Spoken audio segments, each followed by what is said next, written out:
Simula nung makatakas tayo, hindi pa natin alam ang katotohanan. Kung totoo bang buhay pa siya, o nasa paligid lang natin.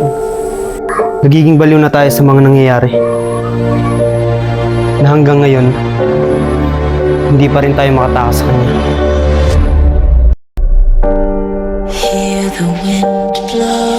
Pangako mo sa akin na alagaan mo at hindi kayo magkakahiwalay ng inyong mga kapatid.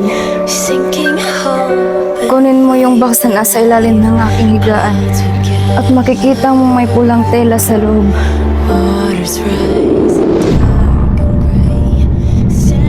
Ngayon, anong gagawin natin? Hindi na niya tayo masasaktan.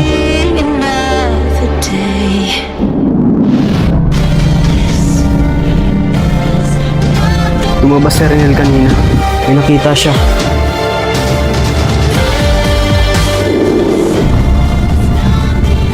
Anong nangyari? Lumabas si Daylan at sinubukan niyang harapin ang halimaw sa labas. Buhay siya, Rap! Rap, buhay siya! Diba sinabi ko na sa inyo na wag kayong lumabas at pagtangkaan na lumapit sa kanya? Anong nangyari sa pamilya mo? Bakit ikaw lang ang nakatakas?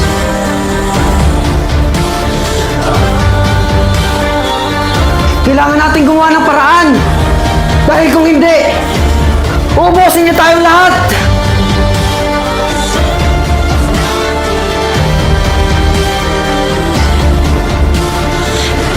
Bakit buhay ka pa? At bakit ikaw ang nakaligtas sa pamilya nyo?